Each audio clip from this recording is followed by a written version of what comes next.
You can listen to the Canadian Gothic early and ad-free on Amazon Music. Include it with Prime. The sausages are safe, but the cash register was taken. They got about $90 worth of quarters. She said, he's the library cat that comes to visit you. So she said, I'm just going to let him out now. So she does, and wouldn't you know it, 5 minutes later, he was at the front door. The suspect was wearing a Spiderman mask with a yellow jacket and gloves. You are listening to Keep Canada Weird. Handsome Aaron Airport.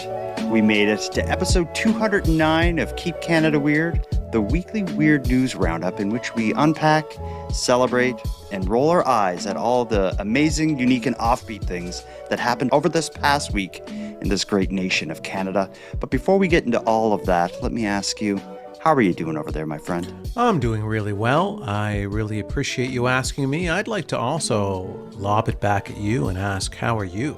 I'm doing great. We have matching hats on today. We're wearing our Robin's Donuts hats for old time's sake. Yeah. I haven't worn it in a while, and you were wearing yours. Thought I'd put mine on so we could be hat buddies, hat twins. And it's working. I thought of a fun game. I thought of a fun game we can play at the beginning of episodes. Now that we're getting deep into it, the numbers may actually mean something. Here is episode 209. Did you know that 209 is the area code for some parts of California, which would include cities like Stockton, Modesta, Tracy, Merced, and Manteca? Do you know that? No, I didn't know that. Is this supposed to be a fun game or? No. It's just there's someone out there listening who's like, oh my God, that's my area code. Shout out to 209. Mm-hmm. Do you think? Yeah. There must be one listener. Maybe. Yeah. Maybe. Yeah. Well, if you're out there, whoever you are, call in, let us know if your area code got listed, and then follow up with, were you excited by that or not? Honestly. Let's move on to something that's definitely exciting, which is our special drink segment. I'm mixing it up tonight. And I think this is a new flavor. Coca-Cola just released recently a cherry float flavor. I don't know if you've seen these going around. I think there's been some kind of development in the soda pop industry where they found a way to add the taste of like ice cream to pops, because there's been a lot of Coke and Pepsis that suggest floats or ice cream or cream. Coca-Cola, as I said, has a cherry float. And as I take a sip of it, no surprise, because I've been living off these things the last few days, it does taste like you dropped some vanilla ice cream into cherry Coke, and I love it. Oh, well, that's cool. That's cool you found something you like. Mm-hmm. I've been, rocking the same special drink the past couple weeks in a row. God. I'm just drinking God, keep your mouth shut. You're so disrespectful. Well, it's just, we put a lot of work into this show. The listeners tune in every Friday. The least you can do is find something more exciting than a hot tea in a big white cup with an A on it. All right. First off, a couple of holes in the statement you just said. The least I can do is show up. That's the least I can do. Okay. All right. Anything else is a bonus? Yeah. Anything else is cherries on top of the Aaron Airport ice cream. But okay. Yeah. And then I'm so mad now that I like decaffeinated tea. If you want me to talk more about it, I will. I've got oat milk in there. Okay. Does that make it better? And you know what else I have in there is stevia. So who's got egg on their face now? You're right. No, I got nothing bad to say about your tea. To be honest, I had a tea before we started tonight.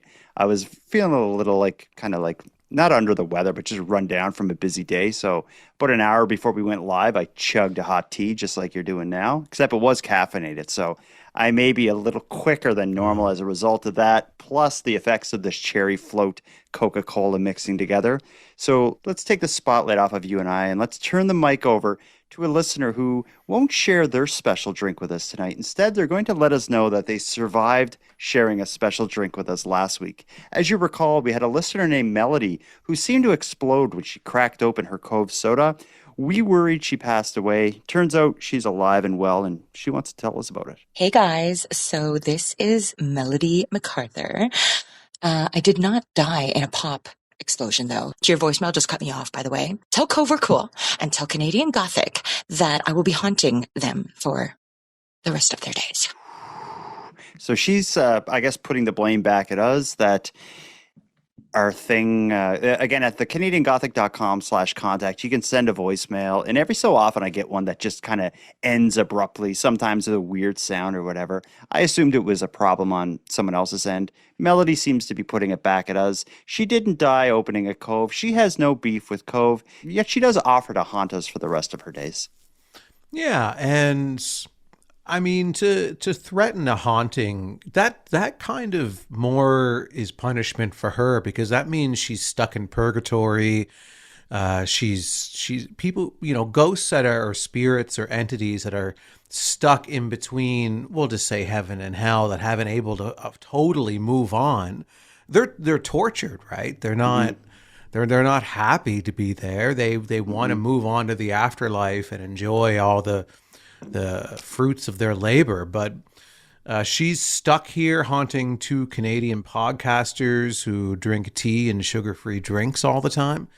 And that sounds like a miserable afterlife to me. That's right. And maybe, as you said, stuck in a purgatory. Maybe she didn't die from the Cove explosion, but maybe she's caught in some kind of infinite, never-ending explosion of Cove soda, which would be delicious at first, but eventually, it would get old pretty quick. And maybe that's what the haunting's about. But let's move away from the special drink segment and let's catch up on a story we covered last week. We have a listener named Amy who wants to chime in on the story of Limpy the black bear. As you recall, Limpy the black bear was being pulled out of the Hammonds Plains area of Nova Scotia. We had some mixed feelings about it, but Amy has some very strong feelings about it, and I don't think they're mixed at all. Let's listen to what she has to say, and then we'll catch up on Limpy.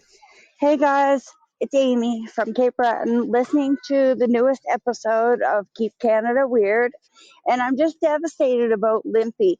I understand he needs to be relocated, but he's lived in that area for so many years, never an incident with a person or a pet.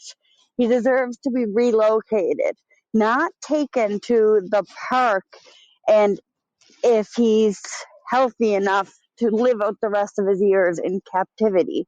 That's just not fair. Poor Limpy. It's a good point there. Like you as a black bear, you live out your whole life. You don't kill anyone or hurt anyone. And then when things start to get rough, to take him off to the glue farm rather than just moving him deep into the woods, maybe Amy's right to be upset.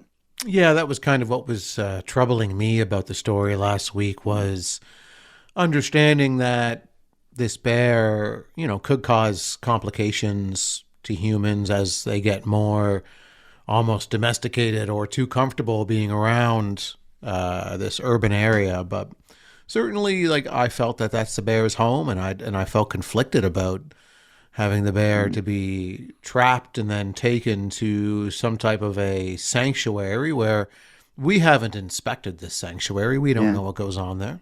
Not only that, the verbiage of it was all like he'll be tested to make sure he's in good health, and if so, go to the sanctuary. So I think we all know the unspoken message there of what if he isn't in great shape. We have a pretty good idea what will happen. Anyone who's concerned for Limpy is probably going to enjoy this update, because we have an update on this story. I'll read it to you. According to the Nova Scotia Department of Natural Resources, efforts to capture a well-known black bear have been unsuccessful. Last week, officials announced they'd set up a trap in the Hammonds Plains area to safely capture Limpy the bear and relocate him to the Shubenacadie Wildlife Park, where he would undergo an assessment and potentially live out the rest of his days in care. But that plan didn't work out. In a statement released Tuesday, the department confirmed they were unable to catch Limpy and have since removed their trap. For now, Limpy remains in the neighborhood he's called home for years. According to the province's regional biologist, Limpy has become too comfortable around humans, largely due to consistent access to food sources in the area, and officials say the situation crossed into risky territory, both for the public and for the bear Limpy. So at least for the time being, Limpy remains right where he's always been, limping through Hammonds Plains, continuing his run as one of Nova Scotia's most unusually welcomed neighborhood fixtures. How do you feel about that? Do you celebrate this as a win? I do, actually. Yeah, I think Limpy has outsmarted the individuals who are looking to trap him and take him off somewhere that he doesn't know where he would be going, and he wants to stay in his home. He wants to roam that area and wants to keep doing his thing. And I support Limpy and his decision to stay where he's at. And that's how I feel about it. If Limpy decides to stay, then let Limpy stay. But if Limpy casually goes into a trap and is like, all right, you know what, I'll roll the dice on the sanctuary, then take him there. Yeah, I think that's fair. I think there's probably a lot of people who are celebrating this. It is a bit of a David versus Goliath story. For now, the story is remaining with a happy, not ending yet, but things are looking good. Nothing awful has happened. How about that? Yeah, I like that. That's an update I want to get to a story. And yeah, go Limpy, go. All right. Well, with that story updated, with the special drinks cracked, and with an interesting fact about the number 209, we're ready to get into the stories. After our first break, we're going to one of our favorite topics, 3 weird Canadian crime stories. Let's take a quick break, and then we're going to start with a sausage heist that's leading to a sausage reward. Coming up next. Handsome Air and Airport. Weird/dumb Canadian crime stories are some of my favorite stories we cover, and we got some good ones tonight. Let's just jump right into it here. Let's start in Alberta. A pair of thieves picked an unusual target in small-town Alberta. They broke into a famous sausage shop. But was it worth it? In exchange for the thousands of dollars of damage they did, all they got was a little more than some pocket change and a delicious bounty placed on their heads. Here's the story of the Alberta sausage heist that led to a sausage reward.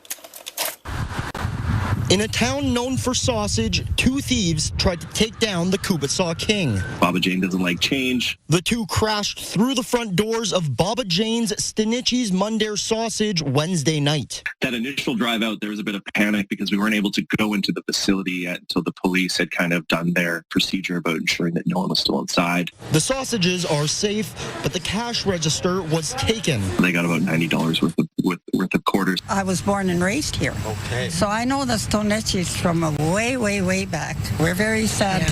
And they are very generous to the community. Now Stinichi's is asking for the community's help, hoping someone can help link the thieves to the crime. If there's any information that results in the perpetrators, the weenies as I call them, being arrested, then that individual is entitled to 100 rings of locally made Ukrainian Mundair sausage. It's a case loyal customers in Alberta's sausage capital are ready to take a bite of. Yeah. That'd be worth finding them. Nobody makes it like they do.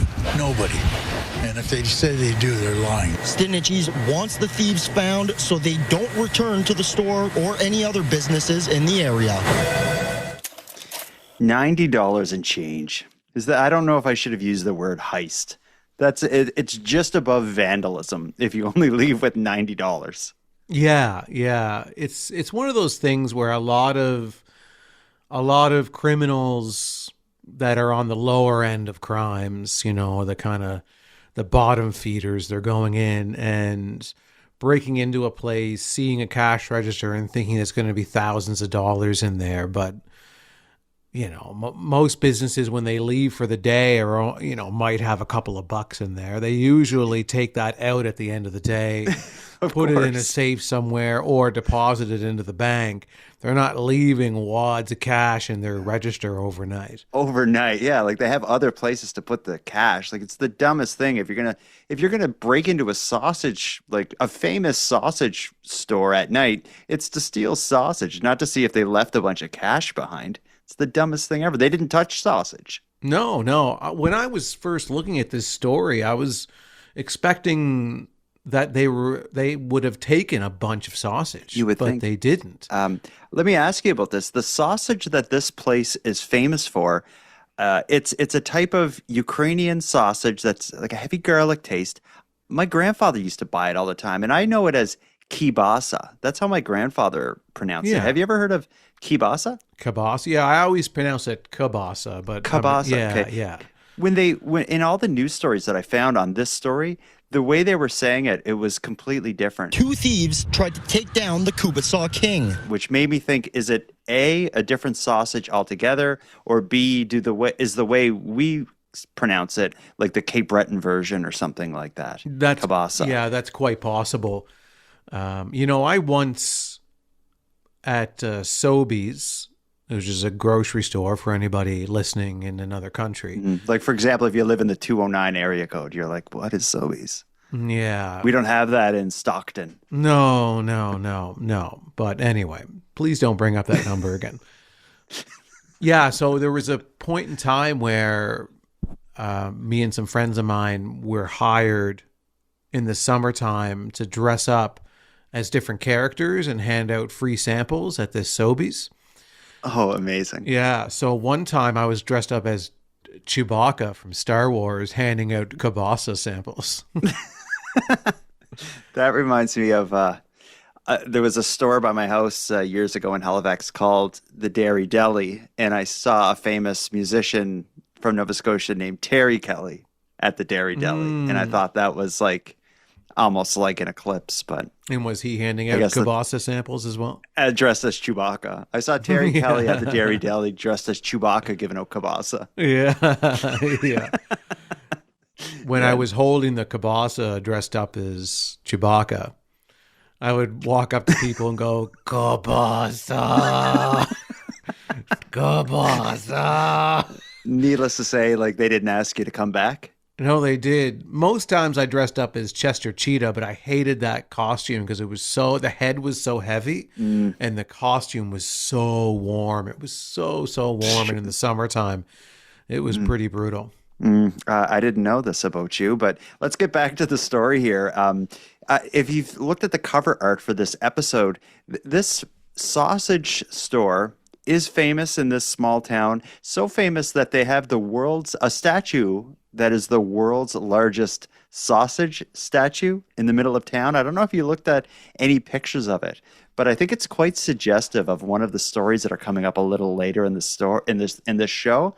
But this sausage link statue is quite unusual looking. Mm-hmm. Yeah. It's not the kind of thing that you would ever expect someone to make a statue out of. But we've heard of many different crazy large statues around this country.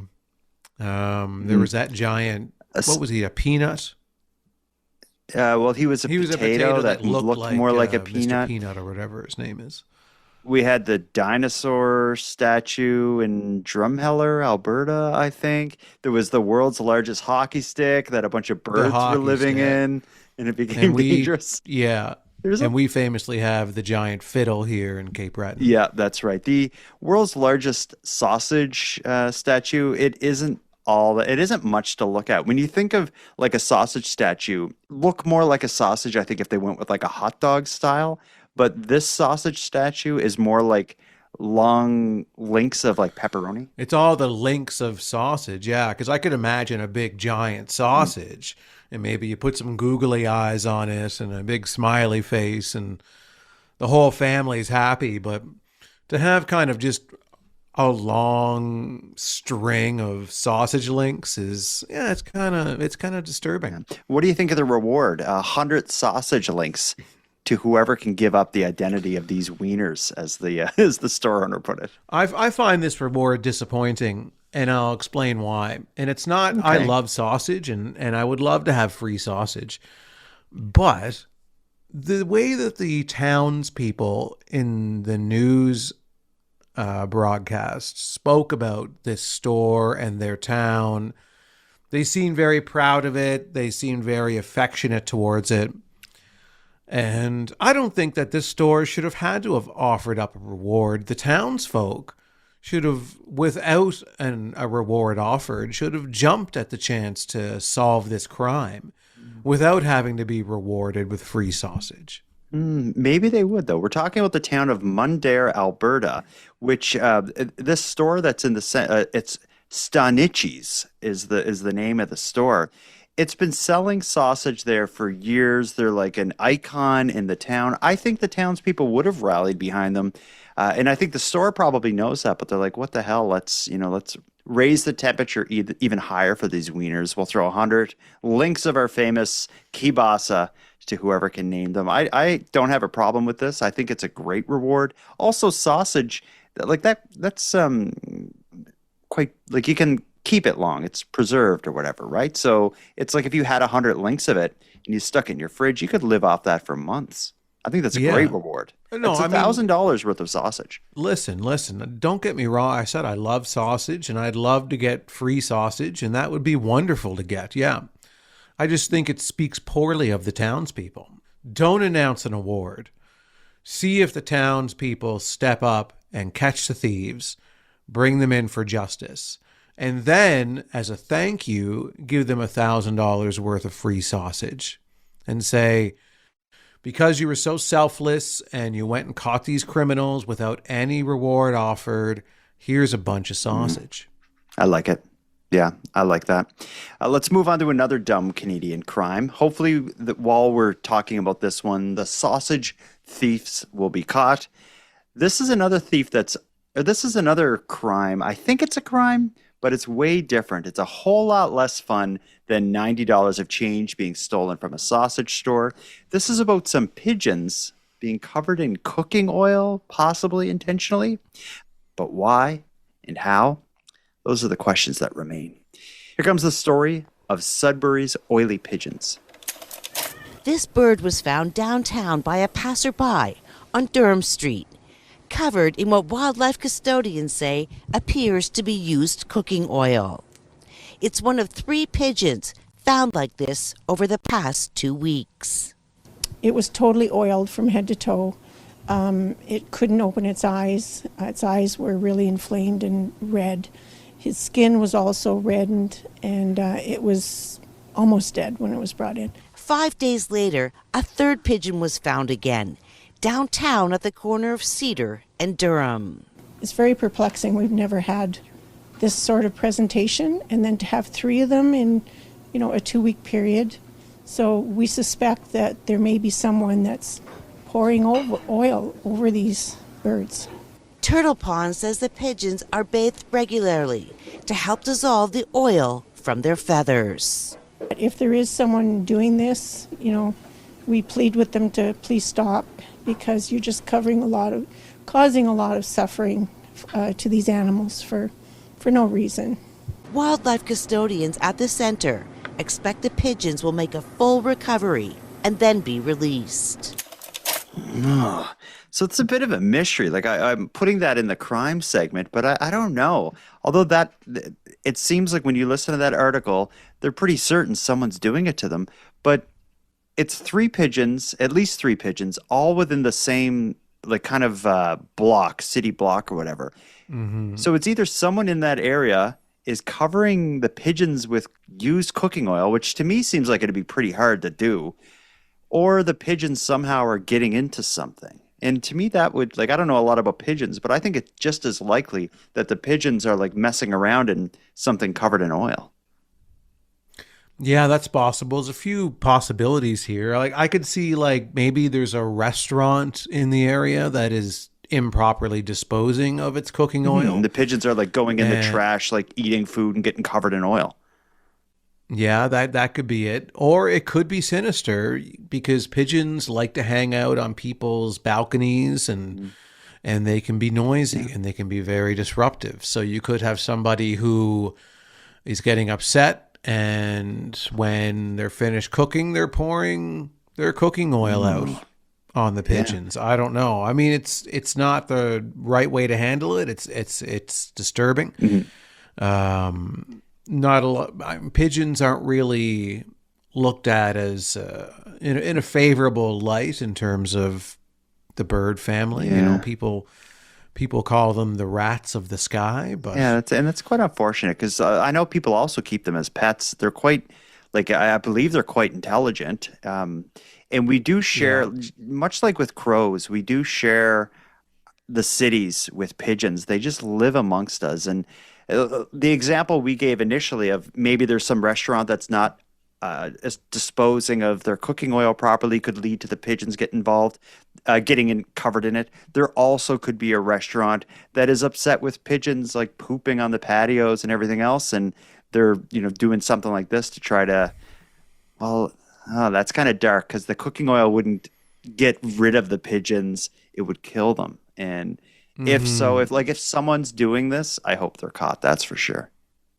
I hope they're caught too. I hope they're punished to the furthest extent of the law, and because it's cruel, it's awful behavior. Yeah. So certainly shut these people down, whoever they are, and make them realize that they shouldn't torture animals. Shouldn't torture animals, no matter what animal it is, no matter even if it's a pigeon or if it's an animal that you deem to be higher up on the scale. I don't know. Yeah, because it's one thing to set traps and kill the animals. I wouldn't agree with that either. But if someone's intentionally doing this because they don't like the pigeons, it's a whole different thing. You're just making it so they can't fly. So they either slowly die of starvation or a predator kills them or something. I think the authorities in Sudbury should do an investigation and figure it out. It can't be hard to solve this. If it's pigeons in this one block in the last week it's happening to, they got to figure it out. Is it right to put this in a crime segment? Well, it could be a crime. We don't officially know yet, but I think if there's a punishment to be given to these people, it's to sick Mike Tyson on them, because Mike Tyson is a big pigeon enthusiast. And that he's not the kind of guy that you want to have mad at you. Hell no. Did you ever see the clip of Mike Tyson agreed to this interview with this little girl? Did I send it to you last week? No, you didn't. Okay. There's a clip. I sent it to a bunch of people. I thought maybe you were one of them. It's one of my favorite clips on the internet. It's this probably 12-year-old girl with a microphone had an opportunity to interview Mike Tyson, and he is just so dark and violent, and he didn't turn it off with his interview with her. Well, in your return to the ring for this fight, you are setting a monumental opportunity for kids my age to see the legend Mike Tyson in the ring for the first time. What type of legacy would you like to leave behind when it's all said and done? Well, I don't know. I don't believe in the word legacy. I just think that's another word for ego. That's just some word everybody grabbed onto. Now it's used every 5 seconds. It means absolutely nothing to me. I'm just passing through. I'm going to die, and it's going to be over. Who cares about legacy after that? What a big ego. So I'm going to die. I want people to think that I'm this, I'm great. No, we're nothing. We're just dead. We're dust. We're absolutely nothing. Our legacy is nothing.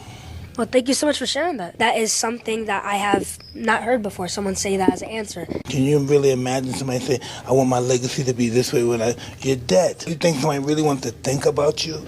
I want people to think about me when I'm gone. Who the cares about me when I'm gone? Let's move on to the next story. This one certainly is a weird Canadian crime. This is a crime that sounds more like a plot line in a low-budget superhero movie. Police in Alberta are searching for a suspect who was last seen wearing a Spiderman mask, who pulled off a major break-in and heist at a cigar shop. He got a lot more than $90 in change. Here's the story of the Spiderman break-in that led to a $65,000 cigar heist. Police are searching for a man who broke into a cigar shop in Leduc wearing a Spiderman mask. Police say 2 weeks ago, a thief broke into the shop on 51st Street and 50th Avenue through the roof using the empty next-door store.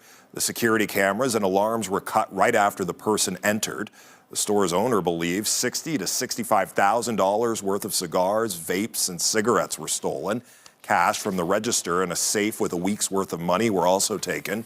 The suspect was wearing a Spiderman mask with a yellow jacket and gloves. I don't want to celebrate this sort of thing, but I think the sausage thieves could learn a lesson or two from Spiderman. Yeah. Although the outfit is very clashing when you have the red and black Spider-Man mask with the bright yellow jacket and everything. So it's quite abrasive to look at, I think. Yeah, it's not a good look. Also, it wasn't although this Spider-Man thief did manage to get into an abandoned store, get up in the roof, climb through and drop down through the roof of this store. That sounds a bit like, a Mission Impossible sort of thing, but it didn't look that elegant. No. He actually just busted this big hole in the roof and fell through, stole a bunch of cigars and vapes. Stealing a safe and a bunch of cigars is kind of classy and elegant and sort of James Bondy. But to add a bunch of vapes into that as well, I think that just takes the whole thing down a peg. Yeah, if he decides to strike again, I hope that he adds those silly string Spiderman gloves, that you can get at stores. So you press it and the silly string shoots out like Spider-Man's web.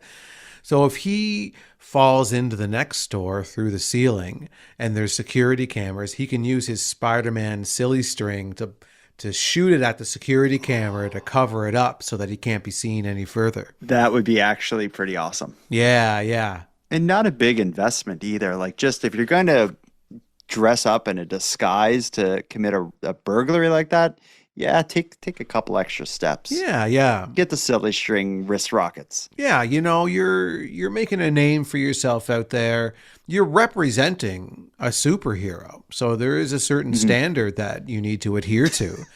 And the yellow jacket, get rid of that. Get something a bit more matching, something that's complementary to the rest of the outfit, the ensemble. And then get the spiderweb silly string shooters and really take it up a notch. And you'll get a lot more TV coverage this way. It's going to be hard to get this guy because you don't get a good look at his face, of course, because he's got the Spider-Man mask. The footage that was shared of this break-in from the security cameras, pretty low quality. Hard to get a glance at that. Unless this jacket is associated with him, and wouldn't that be funny if that was the Achilles heel? The jacket that stands out in the whole ensemble is what gives them away. I don't know. The only other way that I think they'll get him is if there's someone like on Facebook Marketplace selling cigars and vapes, driving a new car. And bright yellow jackets. Yeah, that's right. And his profile picture is like a Spider-Man thing. Yeah, it could be something like that. Yeah. I think it's a man. I don't think it's a teenager.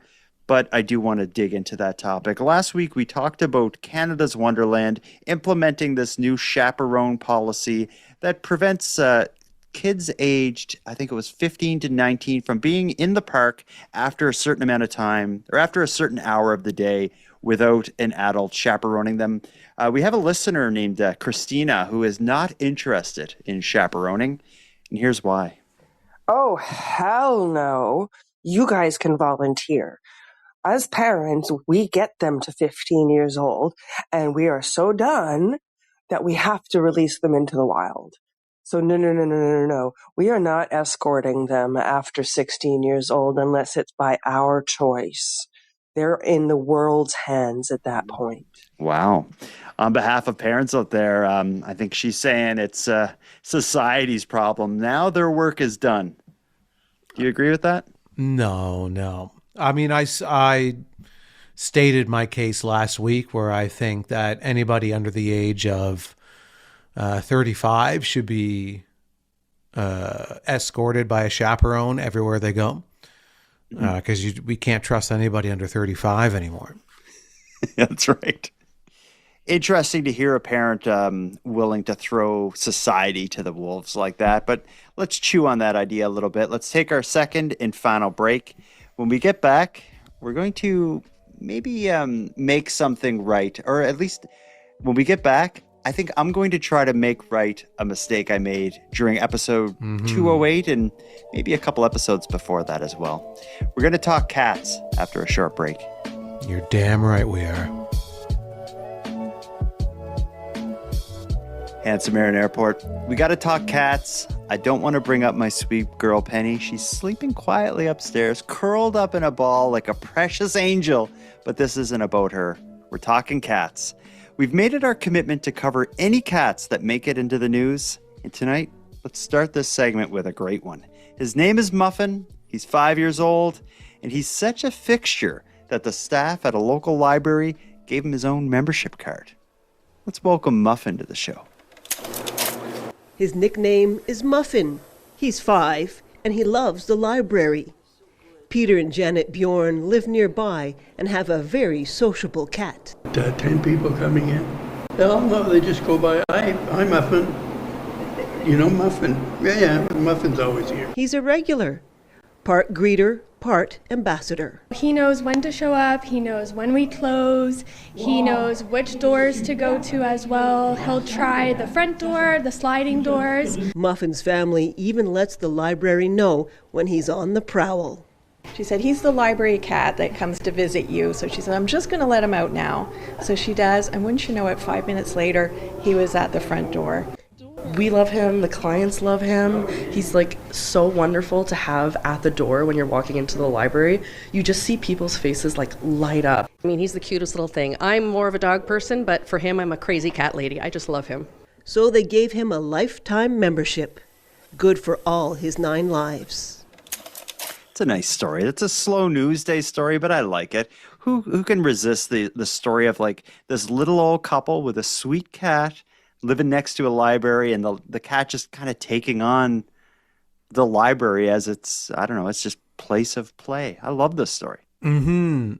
Yeah, and this reminds me of the store in downtown Sydney here in Cape Breton, Nova Scotia. It's called Ed's Used Books. And they have a couple of cats that live in the bookstore. And they just kind of roam around, and people come in and pet them and hang out. And it's very nice and quaint, and adds a lot of character to the store. And it's too bad that the cat can't really spend a lot of time in the library, because I assume they don't want the cat in there because there's probably patrons who may be allergic or whatever other reasons that they've deemed appropriate for to not let the cat stay in there. Yeah, a library or a bookstore is a great spot for an older cat, a cat who wants to just kind of sit around, get a little scratch on the head here and there. It's perfect for it. But what you just said there about it's too bad the cat can't stay longer or spread out a bit more, I didn't get the impression that they didn't let it stay. Like, I think it couldn't stay after the library closed, but I think during opening hours, the cat's just in there doing its thing. Well, I don't know. I got the impression, I don't know if it was from something they said where they had to let it out at certain, I don't know. Maybe I picked up on it wrong, or I think it's just more like when the cat kind of knew the hours when it was opening and closing. So it was, I think it was in there while it was open a lot. I hope so. That'd be great. There was a story, if as I was reading through this, and I don't know if you heard this part of the story, but this cat, like on the other side of its home, like on one area there's a library, on the other side of its home is like some yacht club. And I guess initially the cat was pretty friendly at the yacht club as well, but it got into some trouble and they actually banned it from the yacht club, banned the cat from the yacht club. And it was after that it kind of took a fancy to the library, and things have been better ever since. Yeah, I wonder what it did to get banned from the yacht club. I wonder what the cat could have gotten into there. Well, yacht club would imply water nearby. Water often brings rats and mice around. So, yeah, I can kind of see a situation where, the cat shows up with a bloody rat in its mouth, and the patrons of the yacht club. It's disturbing. Yeah, but you would want the cat around to take care of that problem, help with the rodent issue that you might have by the water. So why get rid of it? Maybe it was peeing. I suspect it was a pee situation. A pee situation. We'll come back to that. It very well could be, but let's not talk about the bad things that this cat may have done at the library, because this segment is about celebrating cats. I talk a lot about my dog. You talk a lot about your cat, but some listeners and some hosts of this show have felt that maybe there was a bit too much attention given to dogs as of late and not enough to cats. Is that fair to say? It's 100% accurate. I've felt the weight of so much attention being given to dogs, and in particular what you deem as your sweet angel Penny. My distinguished, handsome man Ken Tiggs and I, we take offense to it, and we would like to hear a bit more cat content coming from being allowed in, I should say, and not censored by some of the people who decide what airs on this show and what doesn't. So I got some great news for you, because you and Ken Tiggs are not the only two that feel that way. I've heard from a lot of listeners who made it clear that they want more cats discussed on the show and they wanted to tell us about their cats. So much like I did last week when I had that pet collage put together of voicemails, I got the same thing tonight, and most of the cats featured in the upcoming segment have owners who are demanding more cat content here on Keep Canada Weird. So let me present Maddie, Corey, Lori, and Allie's cats. Hi, my name's Cameron. I'm a correspondent from Fredericton, New Brunswick. I'm calling in to talk about my cat. I've heard some dog content. I think there should be more cats on here. So my cat is named Ruthie. She came to me as Cookie, which I don't know why they called her that, because she's actually quite a mean, not very sweet cat. She really only likes me. She's a tabby. I call her a hot rod tabby. She's quite striped. This is Corey, and I'm from Victoria, BC. And probably the only way you ever would have gotten me to call in like this is by telling me to call and talk about my cat. So I have a 9-year-old ginger tabby, and his name is Ambrose Extra Toes. He is polydactyl on all 4 paws. So he has 24 toes in total instead of the normal 18. This is Allie calling, and I am calling in to talk about my wonderful, so sweet, and a little bit sassy kitty cat, Nala. She is white, and she is super fluffy, and she leaves like little tumbleweeds of cat fluff everywhere, and I have to vacuum my house every single day, but I love her, and she is all white with like a black tail, and then she's got this cute little black smudge on her nose, and she's just so cute, but she's real sassy. She has rules. You can't pet her whole body. You can only scratch her head and her chin. This is Madison, your Keep Canada Weird correspondent from New Brunswick. I just finished listening to your latest episode, and I have to say, I was a little disappointed that there was not more cat love on this show. I think Aaron and Ken Tiggs would agree with me on this. So I wanted to call in and just share about my sweet fur baby. Her name is Frankie, but her full name is Frankie Ducky Olive Fish Stick. I just want to say, hopefully, we hear more cats in the future. Me and Frankie Ducky Olive Fish Stick are big fans of the show, and especially we both love Ken Tiggs. So if Aaron could have his own Ken Tiggs update segment, I think that would be something to consider. How was that, Aaron? Ken was right here the whole time. Oh, and he lifts Ken Tiggs up. Did you listen to that, Ken? Yeah, here he is. Yeah, he was right there. He's happy with the cat content. Hey, buddy, are you happy about that? Hearing about all the different cats? You know, a lot of them are sassy, like you are. Just like Ken Tiggs, and have rules. There was that one cat that only liked being petted in certain places. I see that a lot in Ken Tiggs. The fact that surprised me, the cat that had the extra like toes or whatever, 24 toes. Like, how many are normal? I think she said 18 are supposed to be the amount of. Aren't they just? Wouldn't it just be 5 like fingers on each hand? I don't know if the word is fingers on a cat, but they have 10 hooves. Wouldn't each have 5 fingers? I don't know the word. I don't know.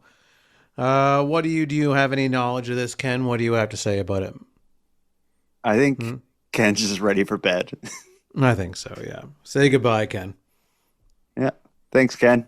See you, buddy. I love your roommate. Yeah, he's my family. He's my son, and he's my brother. And that's getting to sound a bit more like that sperm donation story, actually, that we covered. Yeah, let's move away. He's also my cousin. Yeah. But all this to say, I'll make a effort to find balance between cats and dogs. If any bird or lizard owners out there have a problem with it, we can fight it out there. We do have too. to draw a line somewhere. So all that myself, Ken Tiggs, and the other cat lovers and owners out there want is that balance, 50-50. You know, for every time you mention Penny, you have to mention Ken Tiggs. Okay, that's the last contributor to that pet collage asked for like a Ken Tiggs segment. Is there any kind of segment you can imagine? Like, we're coming with ideas here. I thought about the area code thing with the episode numbers. Yeah. Is there any ideas you would have for a Ken Tig segment? One came to me right away, and it would be called Wet Food with Tigs. And what we could do is usually I feed him his nightly wet food just before I record with you. Mm-hmm. So what we could do is I could wait until about halfway through the episode, and then we could have Wet Food with Tigs. And then I could bring him up on the desk, serve him his wet food, and we could listen to him eat it. You could hold the mic right up to his mouth? Because there's definitely some noises. You would hear how vocal he gets when he's just about to get his wet food. We got to try it. Can we do it next week?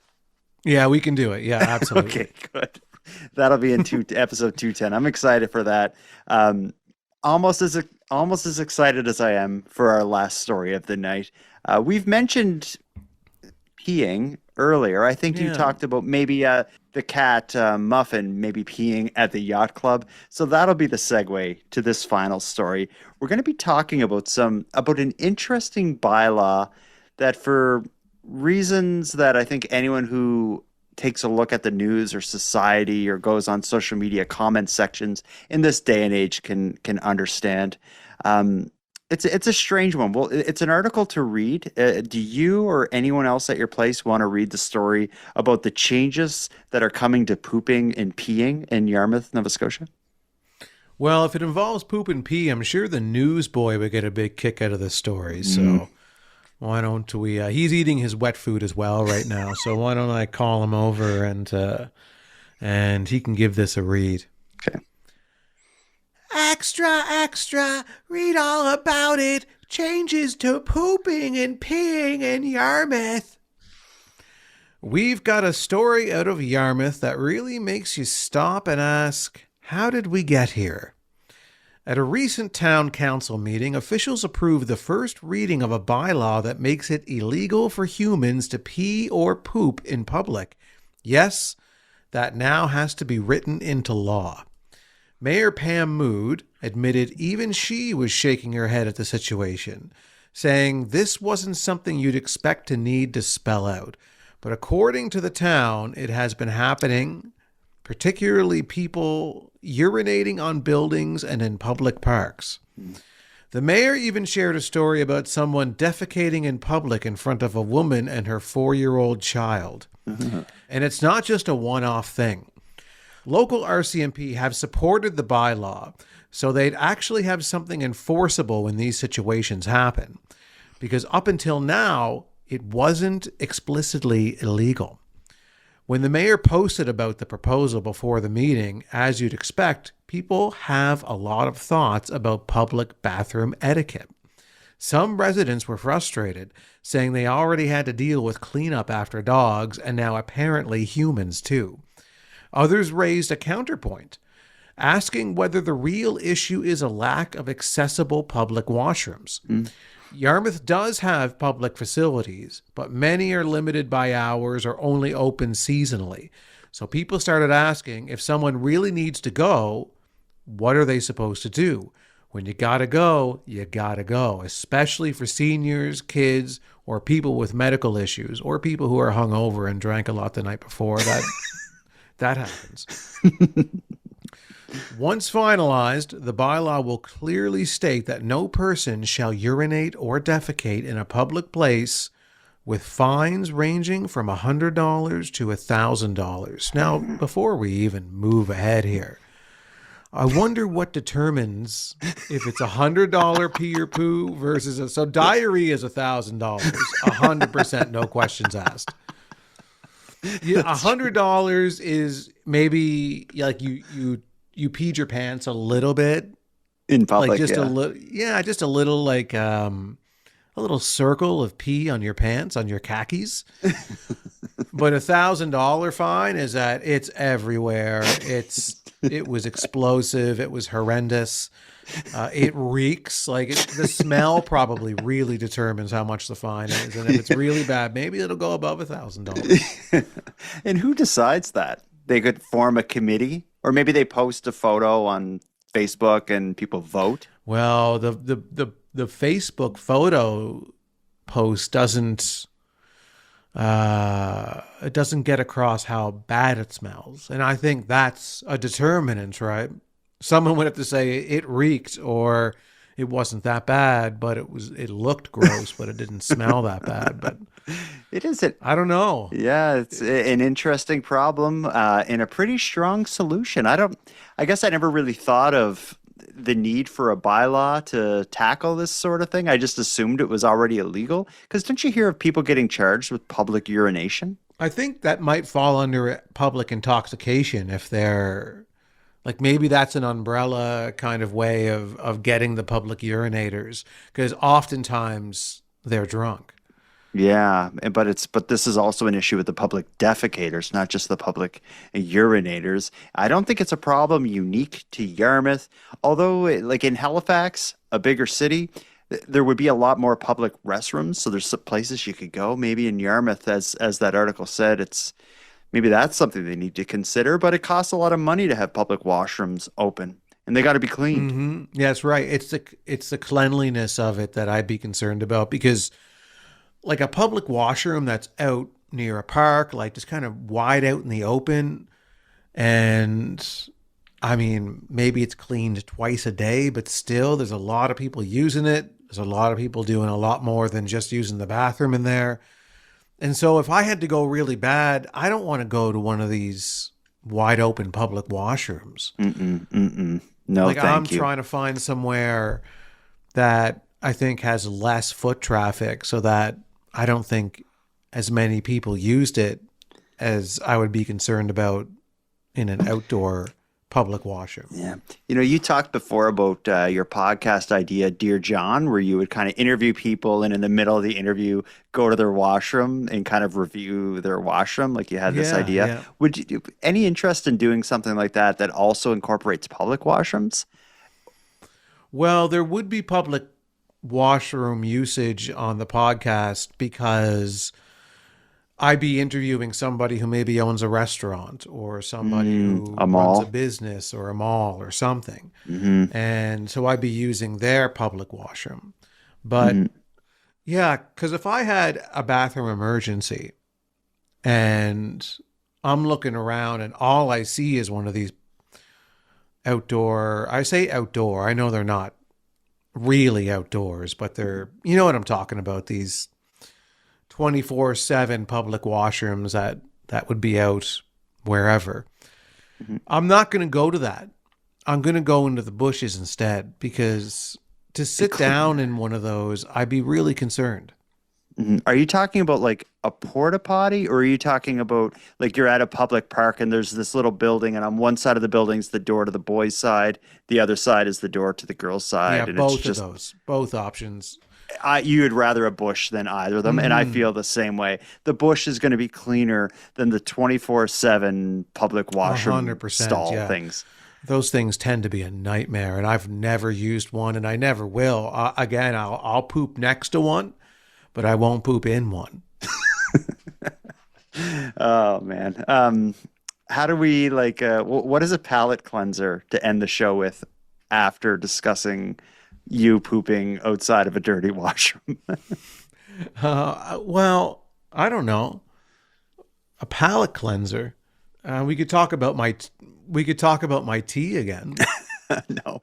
Let's just talk about how great it's going to be to hear Ken Tiggs enjoy his wet food in episode 210. I'm pumped for that. That's going to be. Yeah. And then maybe the week after that, we can listen to Penny. Oh my goodness. She likes wet food, but she likes dry food as well. And she gets quite excited, and there's a lot of crunching that goes on. Okay. Yeah, this is going to be a great segment. And this is something we can include listeners in. So let Aaron do it in 210 with Ken Tiggs. In episode 211, Penny will enjoy her food. In episode 212 and beyond, if listeners want to record their cats eating, just go to thecanadiangothic.com/contact. I think we might be going too far on that. I love it. I think we should do it, and I fully support it. But it's just funny, some of the some of the side quests that we get into on this show, where it's like, yeah, we covered weird news, but we also listen to each other's pets eat. Yeah, we may need an editor to kind of set some boundaries here, but we'll see where it goes. Either way, we'll think about it. We got to put a bow on this episode. We've done a lot in episode 209. It's been a great one. But Handsome Aaron Airport, until next time. Jordan, bus stop, backhoe, Bonaparte, until next time. I would suggest revisiting the photographs of the world's largest sausage statue in the context of having just talked about public urination and defecation, and see if you view it in a different way. Okay, yeah. And in Jordan, until next time, the idea of listening to our pets eat is interesting. And if that works out, another idea I have, just spitballing here, would be listening to each other sleep. So maybe we can have a segment on the show where we listen to you sleep, and then the next week we listen to me sleep. Okay. This is something to think about.